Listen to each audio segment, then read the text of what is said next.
உறவுகள் அனைவருக்கும் வணக்கம். தொழிலதிபர் டாடா நானோ கார் ஒன்று நான் தயாரித்து தரப்போகிறேன். ஏழை எளிய மக்கள் கார் பயன்படுத்துகிற வகையில் டாடா நானோ அப்படின்னு ஒரு கார் தரப்போகிறேன். 1,00,000 ரூபாய் ஒரு 2 வீலர் வாங்குகிற விலையை விட குறைவான விலைக்கு கார் தரப்போகிறேன் அப்படின்னு சொன்னார். அந்த திட்டத்தை அவர் நிறைவேற்றி மக்கள் கையில் அந்த காரை விற்பனைக்கு கொண்டு வரதுக்கு ரொம்ப நாள் ஆயிடுச்சு. விற்பனைக்கு வரும்பொழுது சில காலங்கள் கழித்து விற்பனைக்கு வரும்பொழுது வர்ற சமயத்தில் பத்திரிகையாளர்கள் கேட்குறாங்க, ஹிந்துல இது வெளிவந்துருச்சு நான் பார்த்தேன். பத்திரிகையாளர் என்ன கேட்குறாங்கன்னா, நீங்கள் சொன்ன டைமுக்கு இப்போ உள்ள டைமுக்கும் நிறைய விலையேற்றங்கள் நடந்திருக்கு, விலைவாசி உயர்ந்திருக்கு.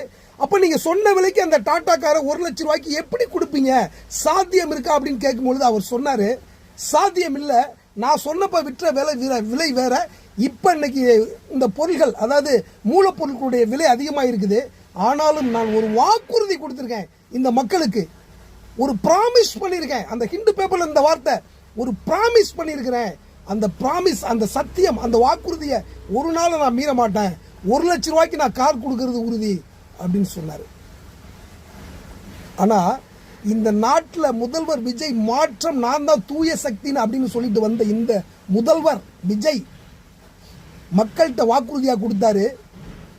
சொன்ன வாக்குறுதியில வாக்கு உறுதி, சொல்ற வார்த்தை உறுதியா இருக்கணுங்கிறதா வாக்குறுதி. இதுவரைக்கும் ஒரு விஷயத்துல வாக்குறுதி அவர் சொன்ன வாக்குறுதிப்படி நிறைவேற்றலீங்க. இந்த விஷயத்துல நீங்க சொன்ன வார்த்தையை காப்பாத்தாத ஒரு முதல்வர் நீங்க எப்படி இந்த நாட்டில் உண்மையும் நேர்மையுமா ஆட்சி அமைப்பீங்க அப்படிங்கிறதா நம்மளுடைய கேள்வி. அந்த டாட்டாவை விட நீங்க ஒரு வாய்ஸான ஒரு நபருங்க. இந்த மக்கள் உங்களுக்கு 1.5 கோடி மக்கள் வாக்களிச்சிருக்கிறாங்க. இந்த நாட்டுடைய பொருளாதாரம் உங்க கையில் இருக்குது. நீங்க நினைச்சது எதுவானாலும் செய்ய முடியும். ஒரு விஷயம் செய்யுங்க சார், நீங்க சொன்ன வாக்குறுதி எல்லாம் நிறைவேற்ற வேணாம், முடிஞ்சப்ப நிறைவேற்றுங்க. ஒரு வாக்குறுதி நிறைவேற்றினாலும் அதை நீங்க சொன்ன வாக்கு மாறாமல் உண்மையும் நேர்மையுமா சொன்ன வாக்கு மாறாமல் நிறைவேற்றுங்க. அதை செய்யுங்க. ஒன்று நிறைவேற்றினாலும் எல்லாத்தையும் நான் நிறைவேற்றுமே, அதுல பாதி இதுல பாதி, அதுல கண்டிஷன் இதுல கண்டிஷன், நீங்க சொல்லும் போதே இந்த கண்டிஷனை சொல்லியிருக்கணும், சொல்லல.